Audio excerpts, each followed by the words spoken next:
Muy buenas noticias para aquellos que nos gusta tomar una tacita de café todos los días.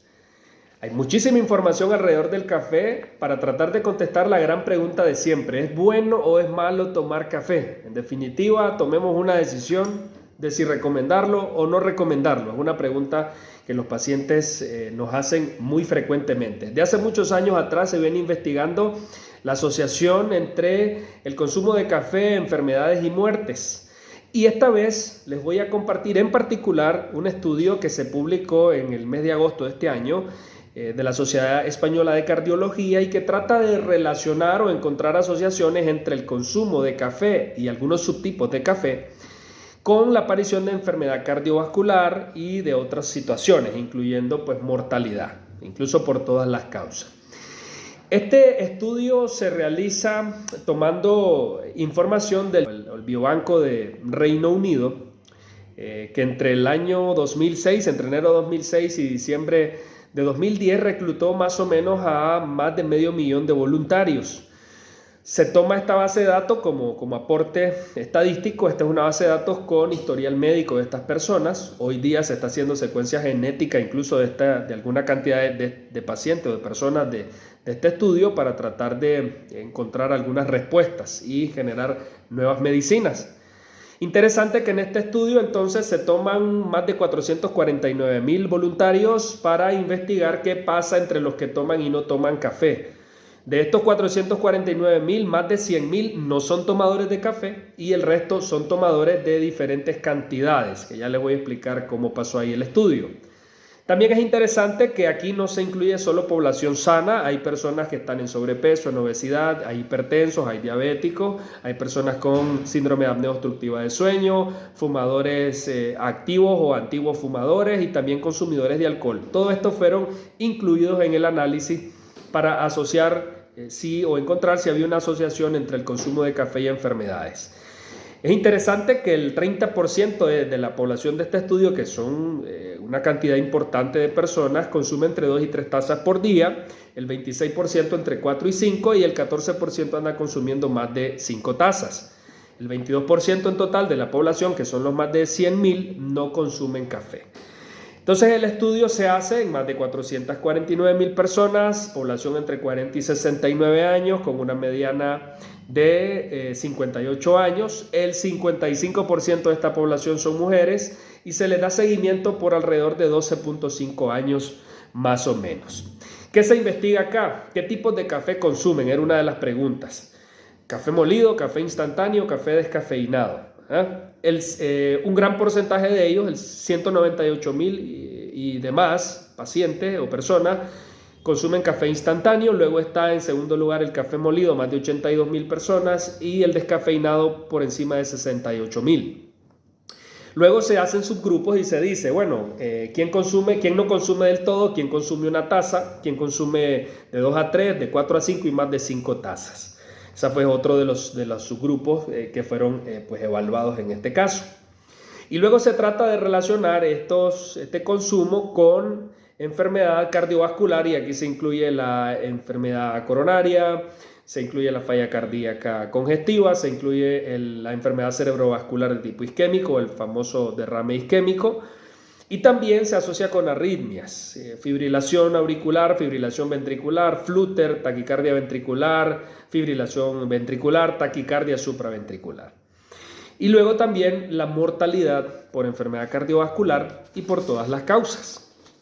¿Qué encuentra? ¿Qué es lo llamativo acá? ¿Qué es lo curioso? ¿Qué encontraron los investigadores con todo este análisis? Los resultados dicen que hay una reducción de arritmias entre aquellos consumidores de entre 1 y 5 tazas por día, ¿verdad? Esto para café molido y para café instantáneo, no así para el café descafeinado.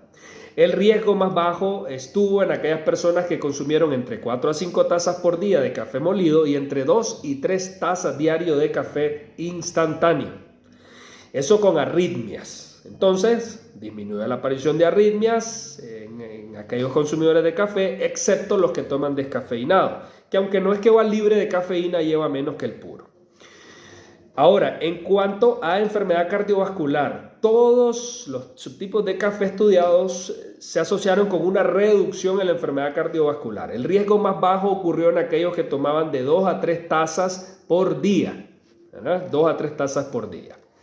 Mortalidad por todas las causas. Se redujo también con el consumo de café en aquellos que fueron consumidores de 2 a 3 tazas por día. Ya la Sociedad Europea de Cardiología había descrito en su guía 2021, le daba un voto de confianza al café y decía que tiene beneficios moderados en la reducción de la enfermedad o en la prevención de la enfermedad cardiovascular. Este estudio señala un dato importante y es que el 80% de los médicos, y aquí me incluyo, hemos generalizado muchas veces a los pacientes y le hemos dicho que no consuman café cuando tienen enfermedades cardiovasculares, cuando son hipertensos y demás. Digo generalizado porque la gran pregunta inicial es: ¿se debe o no se debe consumir café? Y creo que una de las respuestas a la fecha es depende. Y depende de la sensibilidad que tiene la persona a la cafeína, sobre todo. Ya hemos dicho que el café está compuesto de más de 100 sustancias, pero la cafeína es de las más estudiadas y de las más importantes. Es el estimulante más consumido hoy día en el mundo. Algunas personas responden a pocas dosis, a pocas cantidades de cafeína. Responden muchísimo más que otros. Palpitaciones, taquicardias, temblores e incluso problemas con el sueño. Otros que toman iguales o más cantidades no tienen problemas. Y por eso es que se ha ampliado la investigación en otros estudios, intentando encontrar por qué hay tantas diferencias, por qué es tan variable. Incluso si ustedes leen, van a encontrar información que dice es bueno consumir y otros que dicen es malo consumir. Pero va a depender esto mucho de esta sensibilidad de la cual les estoy hablando. Algunos han estudiado elementos genéticos, sobre todo en el metabolismo hepático de la cafeína, quienes metabolizan más o menos la cafeína y tratar de asociar de esta forma quienes responden más y quienes responden menos al consumo de café. Lo cierto es que no podemos generalizar, no podemos decirle a todos no tomen y sí tomen, depende de cada persona. Por ejemplo, una persona que tiene alteraciones en el sueño por el consumo de cafeína o de otras sustancias, definitivamente no lo podemos indicar, sobre todo en horas de la noche. La cafeína se metaboliza un 50% a las 4 o 6 horas, con lo cual podemos decirle, puede tomar café por la mañana, pero evitémoslo por la tarde y noche porque altera el sueño.